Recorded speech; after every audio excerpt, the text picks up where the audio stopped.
Channel BK awareness. तो friends, आज के इस लेक्चर में हम जानेंगे प्रिज्म के बारे में, यानी डिटेल में डिस्कस करेंगे प्रिज्म के बारे में। तो फ्रेंड्स, इस लेक्चर में बहुत मज़ा आने वाला है। तो फ्रेंड्स, चलिए इस लेक्चर को स्टार्ट करते हैं। जैसे हमने यहाँ लिखा है प्रिज्म के बारे में, prism is solid, prism is solid homogeneous transparent material and refractive medium.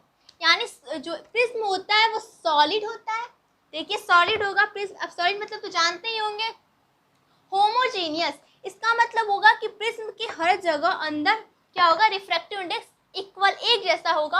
और ट्रांसपेरेंट मटेरियल, ट्रांसपेरेंट मटेरियल होगा, प्रिज्म ट्रांसपेरेंट मटेरियल से बना होगा। ट्रांसपेरेंट मटेरियल क्या होता है, ट्रांसपेरेंट मटेरियल उसे कहते हैं जिसमें से लाइट की बीम पास हो सके, यानी कि प्रिज्म में से लाइट की बीम पास हो जाएगी। And refractive medium, refractive medium क्या होगा, यानी कि इस प्रिज्म में रिफ्रैक्शन होगा। और क्या, bounded by two plane surface incident angle, यानी जो दो सरफेस हैं, ये सरफेस ले या ये सरफेस ले या इस सरफेस को ले, ये दोनों सरफेस एक एंगल बनाती है। उस एंगल को हम लोग क्या कहते हैं, एंगल ऑफ प्रिज्म कहते हैं। ठीक है, तो चलिए फ्रेंड्स, एंगल ऑफ प्रिज्म को हम डिटेल में डिस्कस करते हैं, क्या होता है एंगल ऑफ प्रिज्म। चलिए यहाँ पे हम बनाते हैं, जैसे हमने इसे 3D में बनाया है, इसे हम 2D में बनाएंगे। देखिए ये प्रिज्म है, इस पे यही प्रिज्म है, और ये मान लेते हैं कि 30 डिग्री है, ये 50 डिग्री है एंड ये 60 डिग्री है। तो आप सोच रहे होंगे कि प्रिज्म, एंगल ऑफ प्रिज्म इसे कहेंगे कि इसे कहेंगे कि इसे कहेंगे।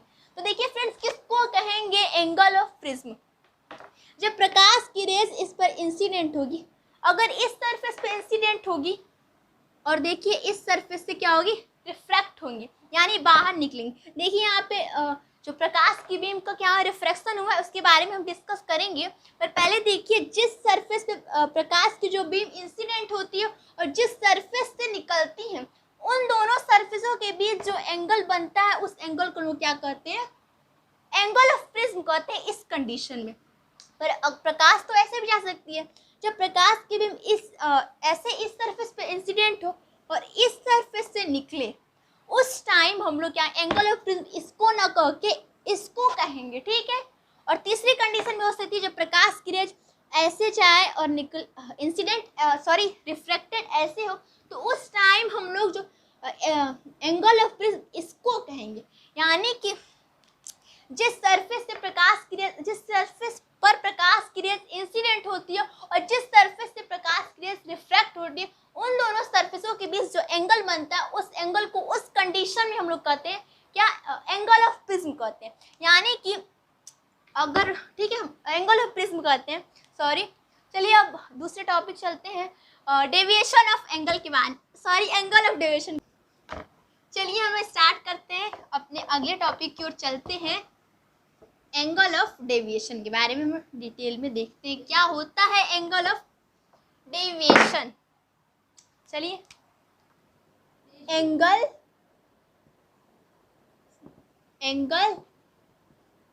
ऑफ डेविएशन, ठीक है, इसके देखने की एंगल ऑफ डेविएशन क्या होता है। ठीक है, चलिए इसके लिए एक बड़ा सा प्रिज्म बनाते हैं, साइड में बनाते हैं एक बड़ा सा प्रिज्म, थोड़ा इधर बनाते हैं, एक बड़ा सा प्रिज्म बनाते हैं। ये मानिए एक प्रिज्म है,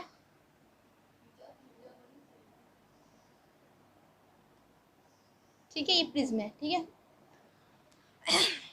देखिए क्या होगा, जब प्रकाश की रेज इस प्रिज्म पर इंसिडेंट होंगी, जब प्रकाश की रेज इंसिडेंट हो रही है, ठीक है, उस टाइम क्या होगा, मान लेते हैं कि ये एयर है। ठीक है, तो देखिए यहाँ पे मीडियम चेंज है, मीडियम चेंज है तो क्या होगा, हम नॉर्मल खींचेंगे। हम जानते हैं कि जब मीडियम चेंज होता है तो हम क्या करते हैं, नॉर्मल खींचते हैं।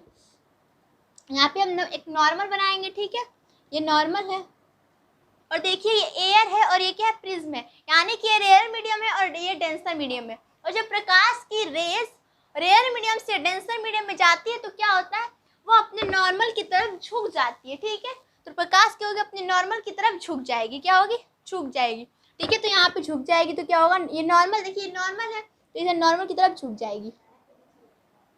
ठीक है, और इस प्रकाश को अगर ये प्रिज्म नहीं रहता तो कैसे जाता, प्रकाश ऐसे चला जाता, ठीक है।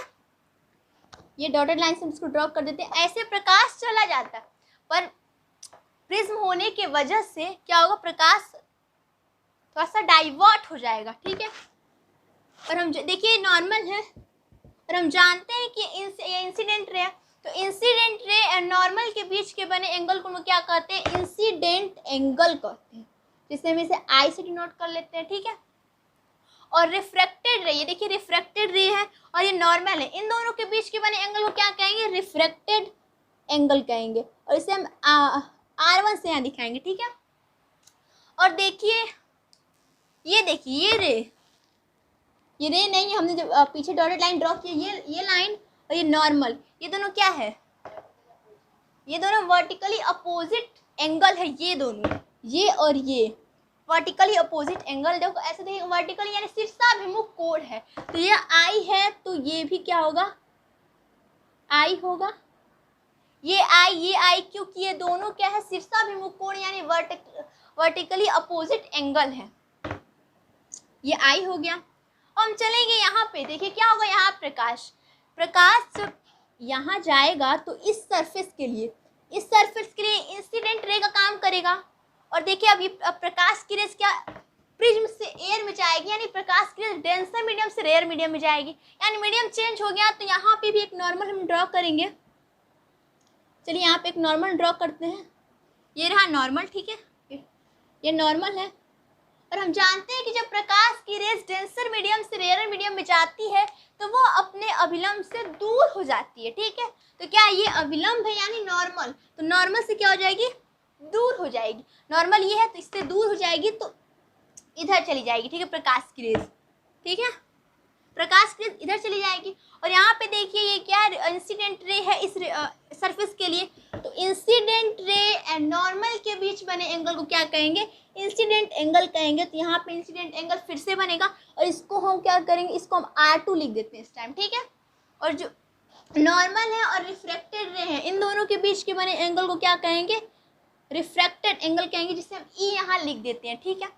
और यहाँ पे भी देखिए जो रिफ्रैक्टेड एंगल है, सॉरी रिफ्रैक्टेड जो रे है, अगर इसको हम पीछे बढ़ा रहे हैं, ठीक है, पीछे बढ़ा दिए, इसको डॉटेड लाइन से कर लेते हैं, इसे हम पीछे बढ़ा लिए तो क्या होगा, ये और ये देखिए, ये दोनों एंगल फिर से देखिए क्या वर्टिकली अपोजिट एंगल यानी शीर्षाभिमुख कोण बनेगा। तो ये एंगल अगर E है तो ये भी एंगल क्या होगा, E होगा कि नहीं होगा, ये भी E होगा, ठीक है, ठीक है, E के बराबर होगा, यानी E है तो ये भी क्या है, E है, ठीक है। और देखिए फ्रेंड्स, प्रकाश की रेज ऐसे जा रही थी, पर बीच में प्रिज्म आ गया, प्रिज्म की वजह से प्रकाश इधर चली आई, ठीक है, यानी जाना उससे ऐसे था, चली गई ऐसे, प्रकाश की रेज जाना ऐसे था, चली गई ऐसे, यानी कि इतना एंगल क्या हुई, वो डाइवर्ट हो गई, ठीक है। ये देखिए इतना एंगल क्या हुई,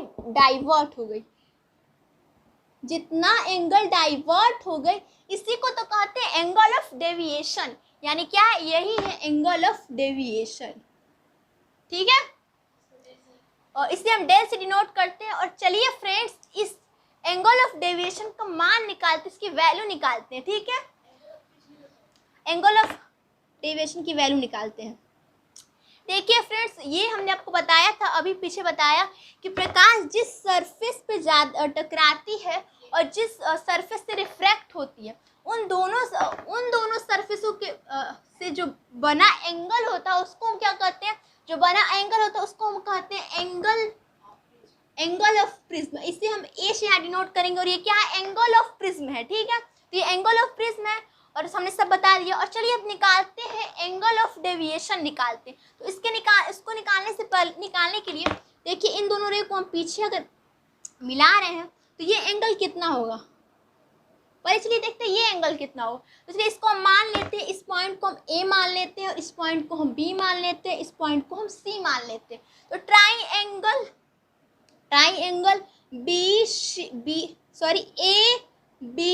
सी, देखिए ये ट्राइंगल ए बी एंड सी, देखिए ये ट्राइंगल, देखिए ट्राइंगल को देखिए, हम जानते हैं कि किसी भी ट्राइंगल के जो तीनों एंगल होती है उनका सम 180 डिग्री होता है, यानी ये एंगल एंड ये एंगल और इस एंगल का मान क्या होगा, इन तीनों एंगलों के सम क्या होगा, 180 डिग्री होगा।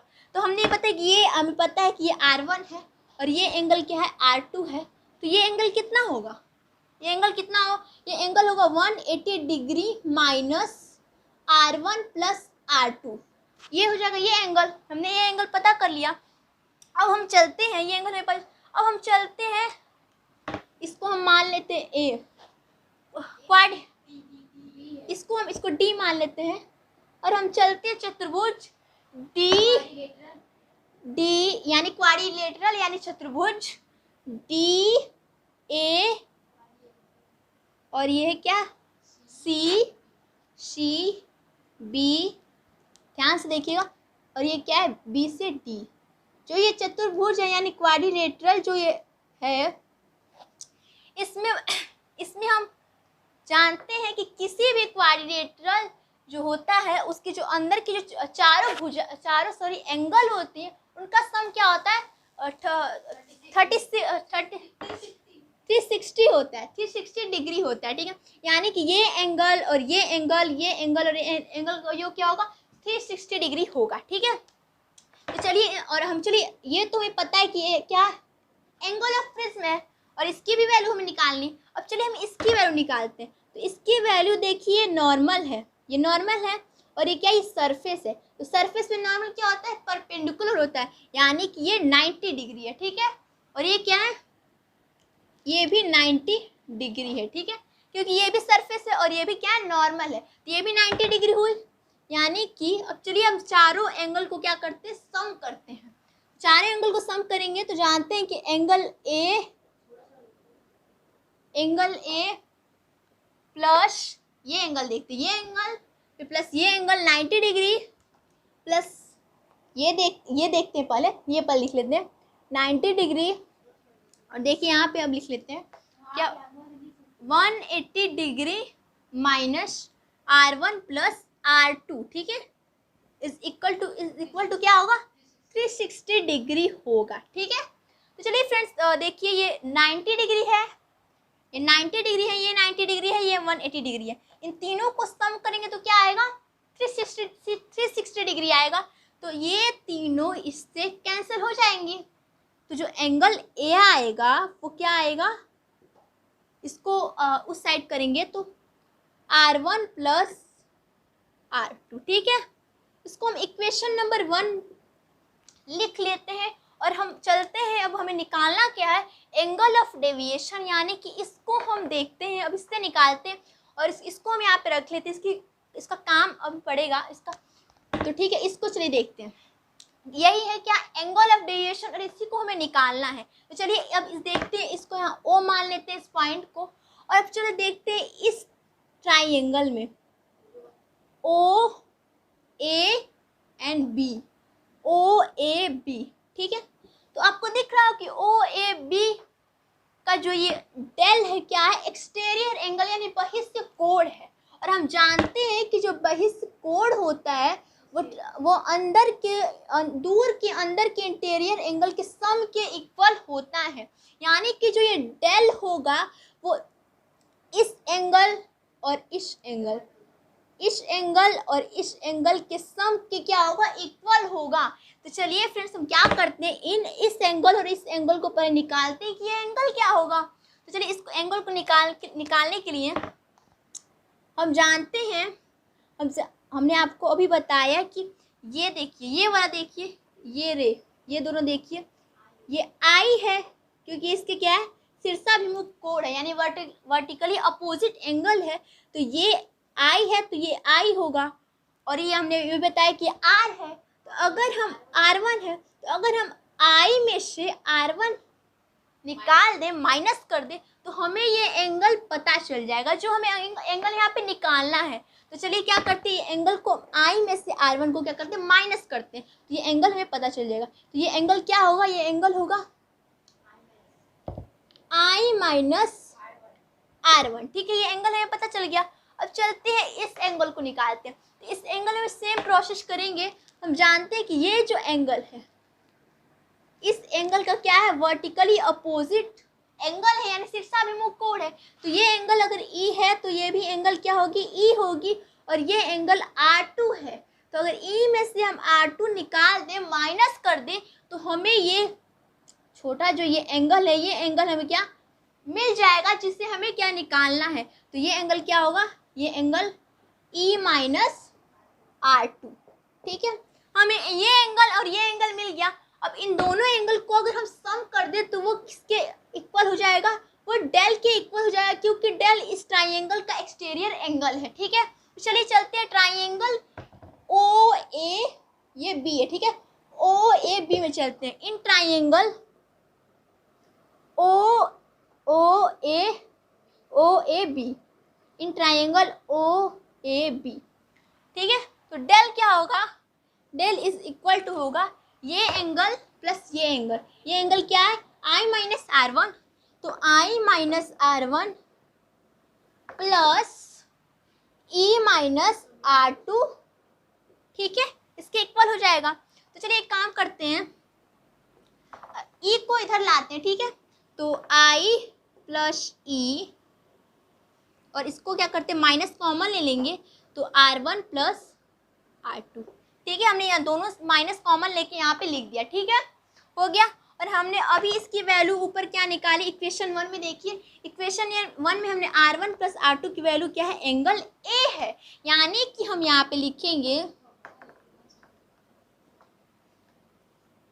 I प्लस E माइनस ए। ठीक है, और देखिए यही निकल गया, यही क्या है, एंगल ऑफ डेविएशन। ये फ्रेंड्स यही रहा क्या, एंगल ऑफ डेविएशन। डेविएशन यानी कि जो डेल है यही है, इसका मान निकल गया, इसकी वैल्यू यही होती है। तो फ्रेंड्स तो अगले लेक्चर में हम जानेंगे जो एंगल ऑफ डेविएशन होता है किन किन फैक्टर्स पे डिपेंड करता है, इसके बारे में हम डिटेल में जानेंगे अगले लेक्चर में। फिलहाल इस लेक्चर में इतना ही। और फ्रेंड्स अगर प्रिज्म और एंगल ऑफ डेविएशन अगर अच्छे से समझ में आया होगा तो प्लीज़ इसको लाइक कीजिए, सब्सक्राइब कीजिए एंड शेयर कीजिए। Thank you.